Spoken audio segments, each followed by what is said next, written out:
Hola, buenas tardes a todos. Esta exposición fue realizada para el primer coloquio sobre topónimos, denominaciones especiales dentro y fuera de las representaciones cartográficas, realizado por la Universidad Nacional Autónoma de México, la UNAM, y el Instituto de Investigaciones Históricas, y en coordinación con la Facultad de Filosofía y Letras. ¿Vale? Bueno, voy a comenzar. Eh, La presente exposición se denomina Los topónimos de Tetepango, ventanas a la historia particular de sus localidades. Eh, Tetepango se encuentra en la parte sur poniente de lo que hoy es actualmente el estado de Hidalgo. Es una pequeña localidad que se encuentra entre las municipalidades de Tlahuelilpan, Ajacuba, Francisco y Madero y Misquiahuala. Eh, Dentro del municipio de Tetepango se encuentran tres localidades, tres poblaciones muy interesantes a las cuales vamos a analizar su toponimia a partir de un estudio etnohistórico, ¿no? Y también comprendiendo al mismo tiempo eh, cómo se puede leer el topónimo, ¿no? En el idioma náhuatl y otomí. Bien, estas poblaciones son Juandó, Tetepango y Ulapa. Bien, el topónimo de Tetepango puede ser traducido como en los paredones de roca o en los paredones de piedra o cerca de los paredones de piedra. En las fuentes históricas podemos encontrarlo principalmente en lo que hoy se denomina el Códice Mendoza.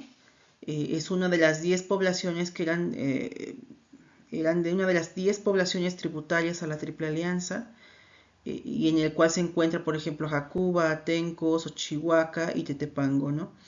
Eh, el topónimo, el signo gráfico, es actualmente el que utiliza el municipio como parte de su escudo y se conforma de una hilera de piedra careada, ¿no? Una especie de ladrillos que se encuentran, ¿no? En la parte superior. En la parte baja, como se puede observar, en la parte baja se observan el típico sistema que le dicen piedra, que es estos dos signos, ¿no? Que contiene ciertas volutas, tres volutas en la parte superior, ¿no? Esto es el signo gráfico típico para denotar piedra o tetl, el muro, tepantli, y un par de dientes para decir en idioma náhuatl el término tlantli, que es un logograma, podemos decirlo así, porque en el idioma náhuatl se puede leer de dos formas, ¿no? Tlantli como diente o el término tlan como una forma, un postfijo locativo para decir en, entre o cerca de. Con esto podemos denominar que es Tetepantlan, que es en, entre o cerca de los paredones de roca. Parece ser que esto denomina a la región, ¿no? En este sentido, ¿no? ¿Dónde se encuentra la región que es cerca de los paredones de roca? Sin embargo, Tetepanco, que es lugar, evoca más al lugar, ¿no? El lugar donde se encuentra la población. Bien. Bien. También tenemos otro documento muy importante que es el mapa de Sigüenza y Góngora, donde se marca la peregrinación que realizaron los aztecas antes de llegar a Tenochtitlan. Y ahí pues, observa que dice Tetepango. eh, Igual se muestra a partir de una especie de paredón, se observa aquí una especie de paredón para decir tepantli, ¿no? Y al mismo tiempo una bandera que parece denotar más el término pan para decir sobre, igual haciendo el juego fonético de decir pan de sobre o pantli, que es bandera, ¿no? Para decir tetepan, que es más que nada sobre paredones, ¿no? Un término parecido a lo que es el signo gráfico. Bien, también tenemos en el Códice Osuna lo que dice Tetepango, ¿no? Tepanco, por ejemplo. Sin embargo, como se observa, pues ya está dañado. Falta una parte de dicho documento, pero todavía se puede observar a uno de sus administradores de la población y la última palabra, ¿no? Para decir Tetepango. Algo interesante del Códice Osuna es que es un documento en el cual se marcan los tributarios por parte de Tlacopan. Recordemos que antiguamente muchas de las poblaciones no solamente tributaban a Tenochtitlan, sino también a una de las cabeceras dependientes de la Triple Alianza. En este caso, Tetepango no solo tributaba a Tenochtitlan, sino también a Tlacopan. Sabemos que históricamente Tlacopan, este sitio es tepaneca, heredero de podemos decir, de los tepanecas de Azcapotzalco, y ellos poseían todo el territorio de la Teotlalpan antes de la llegada de la conquista militar mexica. Entonces podemos hablar de lugares otomís, ¿no?, históricos que fueron sojuzgados y que lo marca, ¿no?, Tlacopan en esta fuente histórica. Bien. Tetepango en el idioma otomí también podemos decir el nombre en idioma otomí, el cual en una fuente histórica llamada Luces del Otomí aparece el término Nkushto, ¿no?, que es más que nada igual, rodeado de rocas o lugar con cercos de piedra, en el cual Koti es encerrar o cercar y el término Do es el típico para decir piedra. Aquí observamos que la toponimia es importante para denotar estos cambios y es parte de la historia, ¿no? Cómo va cambiando. Lo más probable es que en un principio, por historia, podemos decir, las regiones históricamente otomí, primero se haya denotado este nombre en idioma otomí como un Koshto, y después los nahuas, ¿no?, lo hayan traducido en su propio idioma al náhuatl, que es Tetepango. Algo interesante es que el Coti o el Kushto, perdón, y el Jado, ¿no?, que son palabras muy similares, es utilizado para denotar, por ejemplo, a las terrazas, ¿no?, que hacen actualmente para retener los sedimentos de los cerros y que es muy importante para el cultivo. Existían dos, ¿no?, el Jadón, ¿no?, el Kushto, que es simplemente una muralla de rocas utilizadas a las laderas de los cerros, o el Metepantle, ¿no?, que también es en idioma náhuatl. El Metepantle el Metepantle, que es una muralla, ¿no?, igual es un muro de roca, pero en la parte alta poseían magueyes. Entonces, lo más probable es que el término de Tetepango venga, ¿no?, de este origen agricultor, ¿no?, de ciertas, posible origen agrícola desde época prehispánica. Bien, Ulapa de Melchor Ocampo, por su parte, es otra de las localidades que se encuentran en la zona, en el municipio de Tetepango, y puede tener, podemos decir, dos interpretaciones. Una es el término Olapan, ¿no?, que viene del término ule, ¿no?, que es uli, y el término atl, que es agua, y el pan, ¿no?, que es el locativo. Este es del idioma náhuatl, ¿no? Entonces es sobre el río de los Hules, que es como comúnmente se traduce. Sin embargo, sabemos que en el Valle del Mezquital, en el cual tenemos un clima semiárido, no existen hules, ¿no? Es un árbol que no es propiamente del Valle del Mezquital. Sin embargo, también tenemos una posible traducción a través del término oli, ¿no?, que es movimiento, ¿no?, en náhuatl. El término atl para decir agua y el término pan para decir sobre. Entonces podemos denotar como una de las posibles locativos, ¿no? Una posible traducción es sobre agua en movimiento, ¿no? Esto puede significar también una cuestión ritual que se haya hecho en época prehispánica a través de, por ejemplo, las aguas que se cruzan en la región. Sabemos que existió un paisaje ritual en la zona donde Ulapa y el Cerro Tumba en su propia una pequeña elevación montañosa que se encuentra a las laderas de Ulapa, dividía el espacio en dos grandes zonas, una fértil y una, podemos decir, seca, que son las zonas norteñas, y que estaban vinculadas a deidades distintas. La parte norte estaba vinculada a Tezcatlipoca, al agua fría, podemos decir, al norte, y en el sur podemos decir que estaba Huitzilopochtli, esto lo dicen las fuentes históricas, se vincula con Huitzilopochtli, pero también hay fuentes de agua caliente. Sabemos actualmente que Ulapa, en Ulapa cruza un riachuelo que es salado, ¿no? Y que proviene del lado sur, ¿no? Posiblemente de las aguas termales de Jacuba.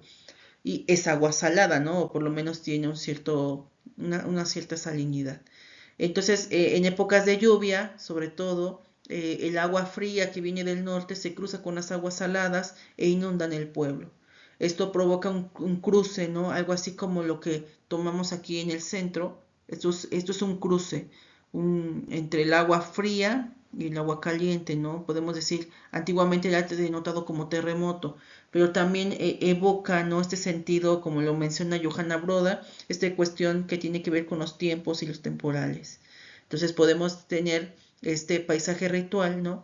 Y en el cual Ulapa es el lugar donde se cruzan estos dos tipos de agua y al mismo tiempo crea un paisaje ritual y una observación de la naturaleza. Bien, por último tenemos lo que es el topónimo de Juan Do. Juan Do viene del término Hua o de Huay, que es filoso en idioma otomí, y el término Do. Juan Do no tiene podemos decir, una traducción en náhuatl. Esto es porque en el siglo XVII era un paraje. Este caso es que no existía una población en sí, ¿no? Era un paraje que estaba dentro de los linderos de la hacienda de Ulapa y que, por ejemplo, en el mapa de doña Micaela Mellado de Rivadeneira en el siglo XVIII aproximadamente, transcribe en el mapa sitio o estancia de Juan Do, ¿no? Que es una de las primeras representaciones que tenemos de este paraje, ¿no? Porque era un paraje. Sin embargo, esta población podemos decir que más adelante fue importante porque por allí pasaba en las laderas lo que es el riachuelo de Ulapa, ¿no? Entonces allí se podía sembrar ciertas labores como por ejemplo maíz, frijol y trigo. Esto realmente fue a lo largo del siglo XVI, XVII, XVIII, ¿no? Sin embargo, a finales de lo que es el siglo XX, ¿no? Perdón, a principios de lo que es el siglo XX, por ahí de 1900, 1911, la empresa Light Power Company decide colocar una planta hidroeléctrica. Y es cuando surge como población la comunidad de Juan Do, ¿no? Con la llegada de estos grupos electricistas. Es interesante también en un documento muy importante realizado por Paloma Oropesa, ¿no? De la misma población de Juan Do, menciona que existe dos maneras de escribir Juan Do, ¿no? Una con DHO, ¿no? y con saltillo en la O. Esto es totalmente el idioma otomí para decir piedra filosa, ¿no? Pero también existe Juan Do, ¿no? Sin el H y sin el acento en la O. Esto es porque cuando llega, ¿no? Se le escribe división Juan Do y está más vinculado, ¿no? A la población con la parte de la electricidad, ¿no? Entonces crece esta población con una identidad muy fuerte hacia Luz y Fuerza del Centro y es lo que le daría, podemos decir, gran identidad a su población a partir del siglo XX, ¿no? Hasta la actualidad sigue teniendo una fuerte identidad hacia los electricistas. Bueno. Como conclusión, podemos observar que en este caso la toponimia es importantísima para conocer la historia particular de las poblaciones. O sea, es una marca que al estudiarla podemos entender grandes cosas de su pasado histórico, ¿no? Pero también de su presente. Entonces podemos observar que Tetepango sigue teniendo esta cuestión agrícola, ¿no? En estos casos podemos todavía observar en algunos de sus parajes estos kushto, ¿no? Estos paredones de roca que son más que nada terrazas para poder retener las aguas y los líquidos de los cerros, ¿no? Y poder tener una mejor agricultura de temporal, ¿no? En este caso. En el caso de Ulapa podemos tener también esta relación que tiene que ver con la agricultura, con la cuestión ritual que existía en época prehispánica y que también tiene que ver con la medición del tiempo, por ejemplo. Y en el caso de Juan Do observamos lo que era un antiguo paraje relacionado con una piedra filosa, ¿no? con un lugar, con los cerros más que nada que están al sur de la población, y cómo esto se modificó a lo largo del tiempo. Siguió teniendo el mismo nombre, pero al final llegó a tener una identidad más relacionada con la electricidad a través de la hidroeléctrica, ¿no? Y como al mismo tiempo el topónimo se crea como una marca, sí, como una forma de identidad fuerte hacia la población, ¿no? En este caso con electricistas, ¿no? Con la división Juan Do del Sindicato Mexicano de Electricistas. Bueno, en otra cuestión, el análisis etimológico se logró encontrar el sentido cultural que tenía el topónimo en varios idiomas. Esto también es muy interesante. Por ejemplo, no sucede con Juan Do, pero sí sucede, por ejemplo, con Ulapa y con Tetepango, donde se encuentran dos topónimos distintos, pero al final significan lo mismo, ¿no? Esto es por las diferentes sociedades que habitaron en la región, nahuas y otomís, ¿no? Pero que al final tenemos una misma identificación, ¿no? O sea, una misma relación. Bueno, muchísimas gracias. Por mi parte es todo. Cualquier duda o comentario, pues mi nombre es David Méndez y me pueden encontrar por Facebook o por correo electrónico. Un saludo a todos. Gracias.